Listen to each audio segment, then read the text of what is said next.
It's the closest thing to a guarantee in racing. There will be action down in that turn 1-2 complex here at Portland International Raceway as we say good morning from the Pacific Northwest. Yes, it's an early start today on this 67-degree morning here in Portland, ready to go for the second to last race weekend of the year in the NTT IndyCar Series. Good morning, folks. Lee Diffie and James Hinchcliffe, along with Dylan Welsh, will bring you this 45-minute practice session, hot on the heels of the opening practice session late yesterday afternoon, which was very productive. Some did better than others, as always. There are some newcomers to Portland International Raceway where they're starting to learn the nuances of this track. It may not be the longest, it's less than 2 miles, but it sure provides a challenge. So this 45-minute session will be well and truly valuable as cars roll off pit lane. And for those of you who are following loosely, you may not watch every weekend. Championship is still up for grabs, although it is very much in the favor of Chip Ganassi Racing's Spanish hero, Alex Palou. This is such an amazing venue for Alex Hinch. Got his first pole position here in IndyCar, and if you go back to his championship year, this was a pivotal moment, a pivotal race in that championship quest. Yeah, I mean, for me, this was the race that really sort of locked it up for Alex Palou. Qualified on pole after an issue in practice, and then had a bigger issue in turn one, forced off, had to go all the way to the back of the field. Didn't lose composure, as this driver and this team are so good at doing, just keeping their heads on straight when things start to go sideways, bounce back from the back of the field to win the race. And that was, for me, the moment that really sealed the fate of the championship back in 2021. And this weekend could officially seal the fate on the second championship for this driver team. Time to say good morning to Dylan Welsh. Dylan? Good morning, Div. So let's talk a little bit about Ed Carpenter Racing. Kind of a tale of different extremes yesterday. Rinus VeeKay was really happy. Saw him after the practice session yesterday. He gave me a big smile and a thumbs up and said, I think that was our best session of the year. So they were really happy with just some of the changes they made, as you see him missing the turn into turn one there and going through the runoff. But was really happy with their car yesterday on the blacks. The only thing that he was concerned about was their long run pace on the reds, which if this tire is anything like the tires we've seen here last year, it may be a red race. So you want to make sure you're good over the course of a stint on the red. So they wanted to work on that this morning and get that a little bit better. But overall, pretty happy yesterday. Now his teammate Ryan Hunter-Reay, we saw him have a couple of off-road excursions yesterday. Ryan even acknowledged the potential for that yesterday when I talked to him. He said, you know, the philosophy of these Ed Carpenter cars is really different than anything I've ever driven. So I'm still learning every single weekend. And despite them being good here last year, this may be a challenge this weekend. So Ed Carpenter thinks he'll be a little bit better today, but just trying to learn the limits of the race car and how hard he can push this 20. Let's take you back just a moment ago. Team Penske's Hitachi Chevy pilot Joseph Newgarden. Oh, there you go. Exited turn 5, just pushed a little bit and then trying to save it through turn 6. That turn 4-5 section there, it's such a long corner diff. You're just punishing that left front. You're trying to keep those minimum speeds up. It's so fast. It's just easy to pick up by the end of the corner there as you're coming through 5. You're still slowing the car down a little bit, pick up a little bit of understeer and just sort of drop a wheel on the exit there. So everybody should be warned. Look out for this guy here on the grass, the Hy-Vee Honda Christian Lundgaard. He was quickest yesterday. He is quickest at the moment prior to that little runoff. Yeah, P1 to P grass. That's a very common thing you see, Diff. You see a driver top the charts and then the next lap or so there's a mistake made because you just keep pushing. You want more. You try to find if that limit can be stretched that little bit further, and obviously Lundgaard finding it there in turn 5, turn 6. Qualified third on the second row here last year. Didn't work out in the race for him, so he's looking to make up for that and has been the most consistently fast driver so far early on in this weekend in the Hy-Vee Honda. David Malukas is second. And let's just stay with the Rahal Letterman Lanigan team for a moment, jumping back to Lundgaard. He's got a new teammate this weekend from Estonia. This is Juri Vips, another talented young driver to come out of the FIA F2 series. There is a bit of a story with this young man. He's a 3-time winner in FIA F3. Yes, knows all of those guys who have come to IndyCar, like Marcus Armstrong. He was part of the Red Bull Academy and he was a reserve and test driver in F1. However, he lost that opportunity, was fired by Red Bull. He was yet another one who was part of an online gaming system as far as racing, simulated racing, and while he was on that, made a racial slur. He was let go by Red Bull. He didn't drive, hasn't driven forever, and this is his opportunity. So he is still going through sensitivity training as well, but does get a shot behind the wheel of a race car. Yeah, and we spoke to Juri yesterday before practice started, and the biggest emotion I think you saw out of him was just relief to be back behind the wheel of a race car. It's been a minute before he's had the chance to drive anything, to race anything. Happy to be back at the track, happy to be back behind the wheel. And you got to say, he's driven this car before. He has tested down at Sebring, I believe, with Rahal Letterman-Lanigan. Now first laps around the track here at Portland. Yesterday, very respectable job, P15, first time driving on the alternate tire. So certainly showing that there's some pace in the young Estonian. Let's take you back and show you what happened to one of the championship hopefuls, the only championship challenger, I should say. This is Scott Dixon. Coming into turn 7 here. Just sort of rolls a lot of speed. You see that little bit of a correction mid-corner, and then it just sort of keeps going around on him. It's a little bit of a banked corner, but so important to get a strong run out. You know, you want to keep those minimums up, but the real key is getting to power, because it leads to this long back straightaway into that super fast 10-11 chicane that Dixon's heading to now. This is my favorite place on the racetrack, this chicane. It's so tough. It's so flat, it's hard to get your visual references because you're coming at it so fast. Quick left-right chicane, slowing it down, and then back on the brakes for turn 12. How about the power of the papaya? The three men in papaya, McLaren papaya. Award on screen. Pato was the highest of them yesterday after first free practice. That was 4th. Felix Rosenqvist, despite nosing into the tyre barrier and damaging the front wing, was 5th. And Alexander Rossi, here he is here in the Velo Arrow McLaren Chevy. He was 9th. So the McLaren men all in the top 9. Is that a sign for the weekend, Dylan? I think the good thing is what you mentioned, that Alex was 9th yesterday. They had a gearing issue on this 7 car, and I spoke with Alex just before he climbed in this morning, and he kind of lamented that they effectively learned nothing yesterday in practice because the car was not where it needed to be. So he said, we're kind of starting from scratch today as far as learning what we need the car to drive like and what changes we need to make. But they still somehow were able to find the top 10 yesterday. So Alex is obviously very good here, average finish of 5th and 4 starts. So he knows what he needs the race car to do. Yeah, he was very definite with his words yesterday after he got out of the car. He said, we need to turn around the way we started. So if he was not that complimentary and can still come away with 9th, that's a positive sign for the rest of the weekend. Yeah, no, I was kind of surprised by some of those comments just based on where he was on the time charts. But you know, this is a driver that expects perfection, demands it of himself and of his team, and you know, his engineer Craig Hampson, I've had the pleasure of working with, another individual, intensely competitive. And these guys really want to end this season on a high. They had a strong result last time out in Gateway. You see Brian Barnhart there calling strategy for the number 7. They work together as well at Andretti Autosport. But yeah, 2 races left, 2 good opportunities for this team to try to get at least another podium. But that first win for Alex at McLaren and the first win for McLaren this season would be a nice little way to wrap up this season. That's not enough for this guy. What a great slow-mo shot of turn 1 there. Coming in sideways, getting all the way up to the barrier. Colin Herta not leaving a single inch of racetrack between him and where he needs to be. Look at the car's already sideways. Love it. Overcommitted. There's a crown in the road in turn 1, and as you come from driver's left, you cross that crown heading down into the apex. And if you're carrying a bit too much speed, carrying a bit too much brake, the weight transfer to the front as you come down the backside of that crown, it can sort of get the rear to step out. You see it quite often there, but phenomenal car control from Colin Herta. We've seen it time and time again. He is not afraid of a little slippery race car, you know? Have a look at this. Talk about rally style. That and a little bit more. Yeah, it's that same place that Joseph Newgarden dropped those 2 wheels on the exit of turn 5 there. He obviously went a little bit further, but you see the backside of those curbs. Very, you know, obviously it's just an abrupt straight edge that you're hitting. Listen.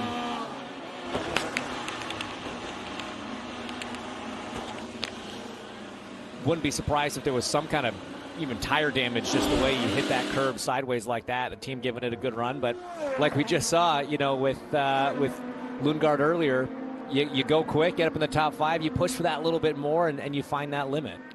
And this session, while he gave us some terrific imagery before. Colton Herta's gone one step further. Remember, he did this last year? He's done it again. Did the exact same thing in qualifying, I believe it was, last year. And we saw, here we go, let's take a look at it, going back to last year. And you see just, you got to get every inch of it that you can. There's time there, there's speed there. If you listen to the radio transmissions, more often than not, it's driver coaches saying, closer to the wall, closer to the wall. But here we go, like I said, in qualifying, the team had to come get the tow bars out, make sure everything was still straight. And they're doing the same thing there. Mike Miller working there on the right front. History has repeated. And this man here, you know, this team was dominant last year. They came and tested. One of the few teams that came and tested at this track before last year's race, and it really did show. Scott McLaughlin lights the flag, or flag to flag, I should say, victory. Will Power was second. Joseph had a lot of speed, had a complicated race, didn't end up as high up as he would have liked. But we spoke to him yesterday, and he said, you know, I really just hope that the setup translates and the speed from last year shows its potential again. It's definitely been a tighter contest for the whole field. Highest Penske driver in practice yesterday was Newgarden, down in 10th. So definitely still some pace to find for these guys, but looks like it's starting to come. McLaughlin wants to maximize the opportunities in these final two races as well. Tracks that suit his style, of course, being the defending race winner here, but he loves Laguna. And he dropped a spot after last weekend at St. Louis, so he's 5th in the championship now. He would like to be 4th where he was last year as well. So all of those things play on a driver's mind because it's a long off-season in the NTT IndyCar Series. You look at that and you're like, it's almost like Dixon yesterday saying, even though I'm a championship contender, I'm thinking about the missed opportunities. So there's 2 shots left for the likeable Kiwi, who we ride with now on the Freightliner Chevy. As he comes out of 7 here onto the back straight, let's lay out for a second. Just listen to the Freightliner Chevy go for a lap.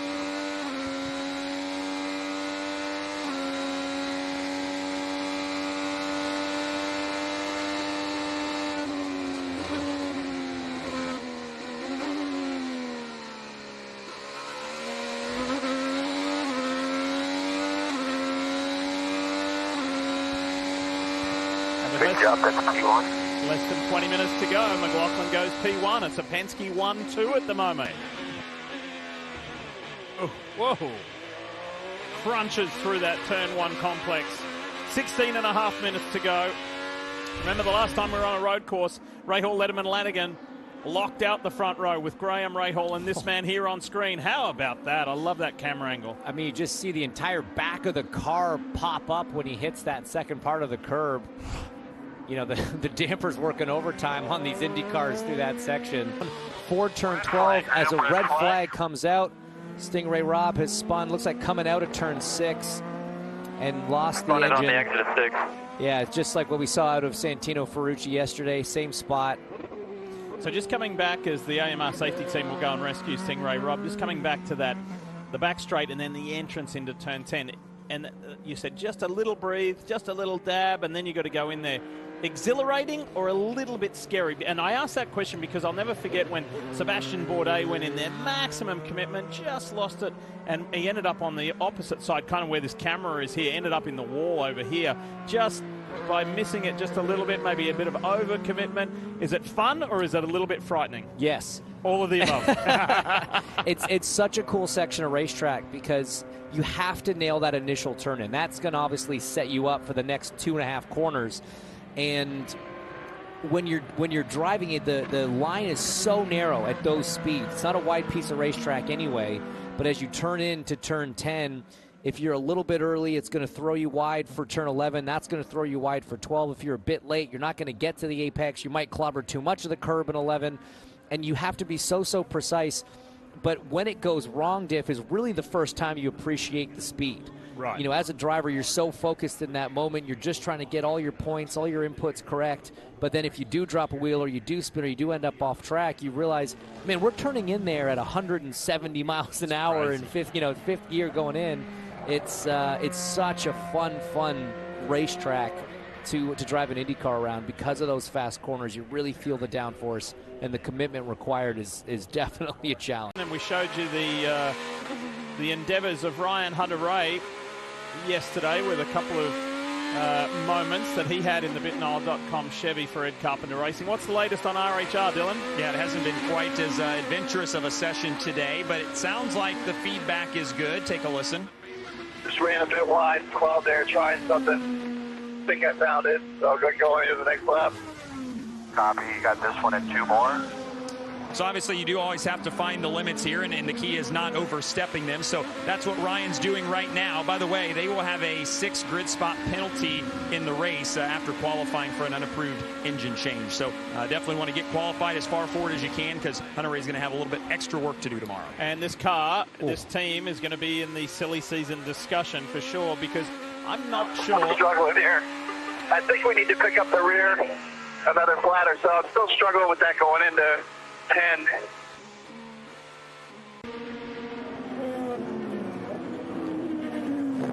Whoa, Canapino, good save. Great save. Whoa. That's, as we talked about, one of the fastest corners in the track. You don't want to get it wrong there, but this guy here has been getting it right all season. Swerving a little bit, get some heat in those Firestones. It's been a very consistent season for Marcus Armstrong. I'll show you what happened to his Rookie of the Year rival, Augustine Canapino, in the Pay.com Juncos Hollinger Chevy. Check this out. Whoop, just got up on that curb, a little wide, and phenomenal catch. Have a listen. Oh. Quick onto the brake, got it slowed down enough to still make turn 12. That was great car control. My goodness. He's just, his racecraft is incredible. His understanding of how a race unfolds is incredible. And so it doesn't matter how old you are, what your experience level is. That's a guy you can look up to. His willpower has a big save. Quist is waving every lap down the front straight. He's complaining about Felix Rosenquist, I think. He said every lap he's weaving down the front straight. And yes, Russ Thompson just confirmed that this will be Ganassi's 15th championship, which is amazing. Look at Power in the Verizon Chevy with the quick hands. He's got to catch it here. It's stepping out. Little sprint car style. And this is what it looked like for Will.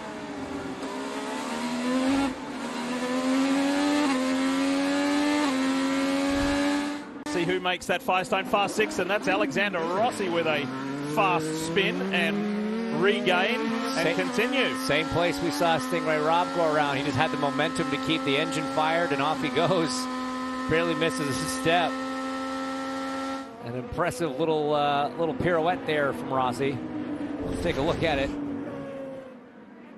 So same deal here on the exit. Just drops 2 wheels all the way around. Gets off the brake at just the right time. Spins it around. Knocks it down to gear. Off you go. Easy.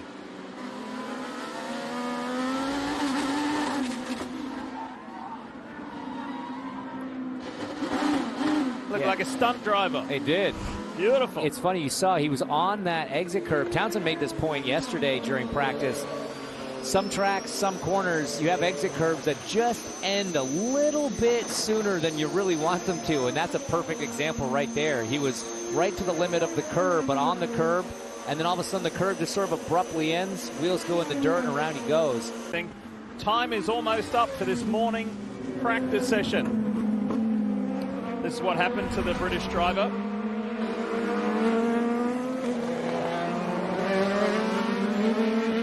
Whoa, trying to go around the outside of Romain Grosjean and ran out of road. Oh, look, this goes all the way. Oh, yeah. Ran out of road after a hip check. Yeah, so big mistake there from Grosjean. Yeah, I don't know, man. He saw him look over. He definitely knew he was there, just didn't give him the room. It was a bit bizarre. Ouch. Bit aggro for practice. So that is the end of second practice on a beautiful morning here in the Pacific Northwest, by the way. Grosjean finishes that session. Where is he? He's down in 16th. Yeah, you got Herta 14th, Grosjean 16th, Kirkwood 17th, DiFrancesco 18th. That's your Andretti Autosport contingent. The Andretti Armada all down there in the teens. And the last guy on the track is the first guy on the time chart. So here are the final results. It's a Team Penske 1-2 with McLaren and Newgarden, and then the championship chaser, Scott Dixon, third. Yeah, only a couple of spots ahead of the man he's chasing, Alex Palou. Shout out to Graham Rahal there. RLL having 2 cars in the top 10. Lundgaard down there in 8th. Marcus Armstrong having another strong run as the top rookie. Looking down a little bit further, Will Power not able to match his Penske teammates down in 12th. And then we talked about the Andretti contingent down there, sort of struggling a bit for pace there, Diff. Keep on rolling through to the final page and see who finished where. It was a tough session for Meyer Shank Racing. And then they're in 21st and 27th place. And then Augustine Canapino dropping back to 25th.